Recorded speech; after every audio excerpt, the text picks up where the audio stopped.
guys, welcome back to my channel. My name is Sarah and today I am going to be walking you all through the process of creating my May monthly spread in my bullet journal. So go ahead, grab some tea, get comfy, or even grab your journal and your markers and let's get to it. So before getting into this month's theme, I thought I would show what I like to do for my summer classes. I do something similar to this for my fall and spring classes, but it's a little bit more intricate and more kind of gets to the point, whereas this is a little bit more fun. It's a little less strict, if you would. And what I'll end up doing with this page is once I get my syllabi for my 3 classes I'm taking this summer, I will come in and just write in the corners or somewhere on the page just that class, when the class is, and what are some of the important dates. Just giving myself a nice nice spread and place in my bullet journal to kind of flip back to see what I have to do that month when I'm filling out a month for the summer. And I find it really helpful and useful to do something like this. But going ahead and moving on into our May spread. So this is my cover page, and here on this page and on the next page, I show a kind of cool way to do calligraphy if you're new to it. And that is going through with a marker or your pen or pencil. I use pencil before I do anything. I don't trust myself enough to not make a mistake. And I still make mistakes with pen, even with tracing it out in pencil first. And that's completely okay. But so the method of calligraphy I'm showing here is just to go in and do false calligraphy. So you do the regular,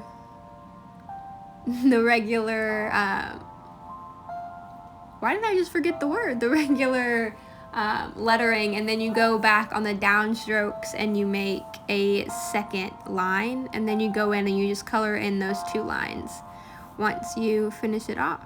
And our quote of this month is "The best is yet to come."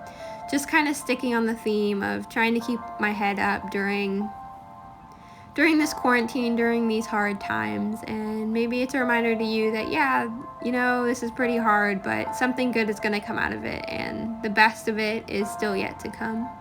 So this month's theme is butterflies, and I saw someone do this a couple years ago and I loved it, and I never really tried it out, so I thought, why not try it? Why not? And it didn't turn out exactly how I wanted. The spread I was using to kind of base mine off of included butterflies that were very intricate. They had lots of designs, lots of different colors inside of them, and I just decided that I was going to keep it a little bit simple this month. Even though this is a pretty intricate design, I thought it would be easy just to do 1 or 2 colors inside of a butterfly instead of trying to do something over the top. So moving on to my monthly spread, of course, it is the month of May, and it is summer, so I don't really need this big of a monthly spread, but I do like to kind of use my monthly spread as a short journal page if I don't use it, if I'm not using it for an assignment.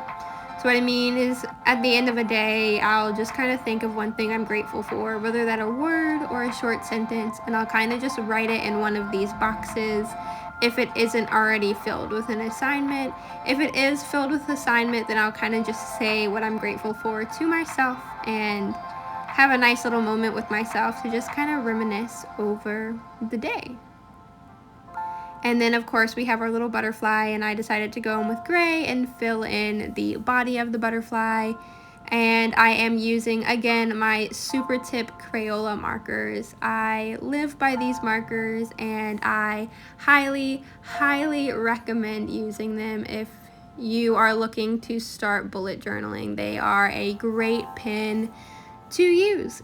And then, so moving on to my mood tracker. So like I said last month, my trackers were kind of on the plain side because I was just so stressed out with everything going on. So this is kind of more on the regular side of what my mood and all of my trackers tend to look like. So for here, for our, excuse me, for my mood tracker, I went with 30 butterflies, and this took me a really long time to not only draw out in pencil, but to draw out in marker.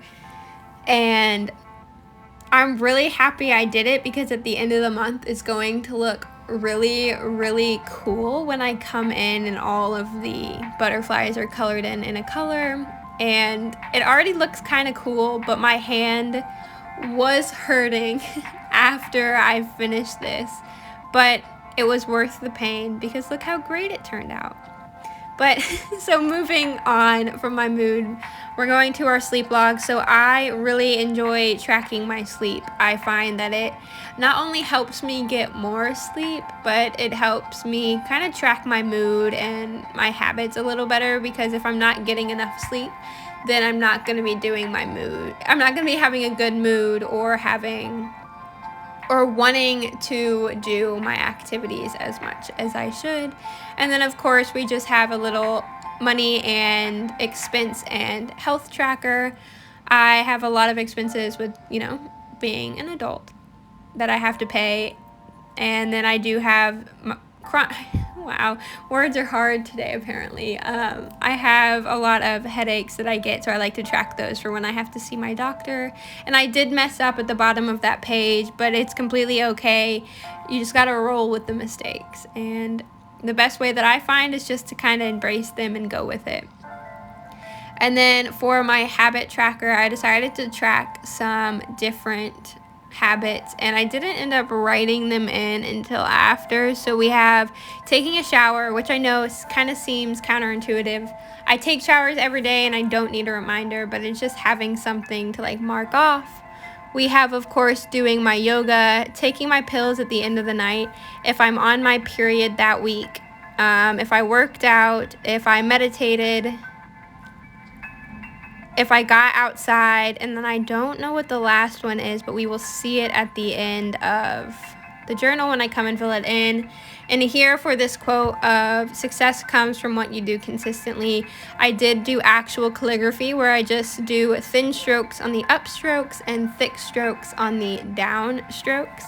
It takes a lot of practice, but I find that even if you mess up, it's completely okay, because this is your journal and no one has to see it if you don't want to show them.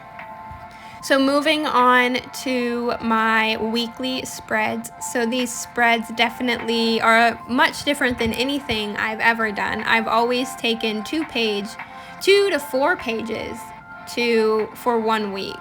So it was really kind of out of my comfort zone to try to do 1 page for a week, and we'll see how it goes for this month.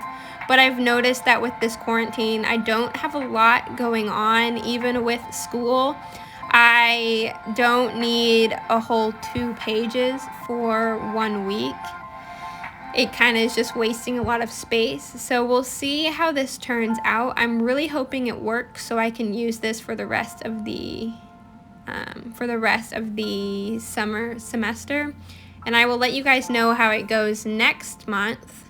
Also, if you all want to see like a finished bullet journal, so at the end of the month when I'm doing the next journal, if you guys want to see kind of like an updated how my journal turned out, give this video a like, and depending on how many likes it gets, I will add showing how my bullet journal looks at the end of the month before starting the next monthly spread. So of course, just going in and coloring the butterflies. I was a little worried that these butterflies wouldn't turn out, or that they would look strange, kind of placed in the middle of all of these squares.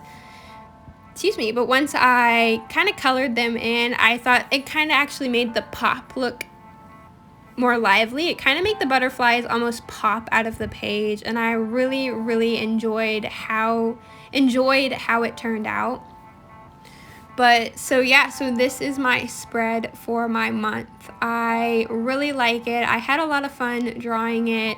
I did finally find a way to record this video that is not inside of my closet. So if you watched my last bullet journal video, you would know that I actually recorded this in my closet, and Ananda was taking her time to really kind of play with me since I was in the closet. But I finally did it on my dining room table, and I'm so happy that I figured out how to record from above without having to be in my closet. Though with moving out of my closet, I did have a very odd securing of my camera, so if the camera seems at all shaky while I'm here erasing everything, I apologize for that. But anyways, I really hope you all enjoyed this month's spread. I had a lot of fun creating it and kind of coming up with all of these cute little butterflies. If you give it a try, or if you want to see more spreads like this, please let me know down in the comments below, and I will see you all next month. Well, there you all have it. That is my monthly spread, and I really enjoyed it a lot more than I was expecting to. When I was picking the color scheme for it, I was really kind of skeptical about the color blue. The color blue is not one of my favorite colors, which kind of made me iffy on doing a whole spread to blue. You actually saw in the beginning that I did a bunch of pink markers because I originally was going to do it all in pink. And I was like, no, we're going to stick to the theme that I was basing this off of, and I ended up liking it a lot more than I was expecting to. So I really hope you enjoyed it. I hope you liked it, and if you did, give me a like down below. Let me know in the comments what your favorite part of this spread was, and if you aren't already, go ahead and hit that subscribe button, and yeah. I will see you guys next time. My next video will be up Sunday. I post every Sunday and every Wednesday. But anyways, thanks again so much. Have a lovely rest of your day. Bye!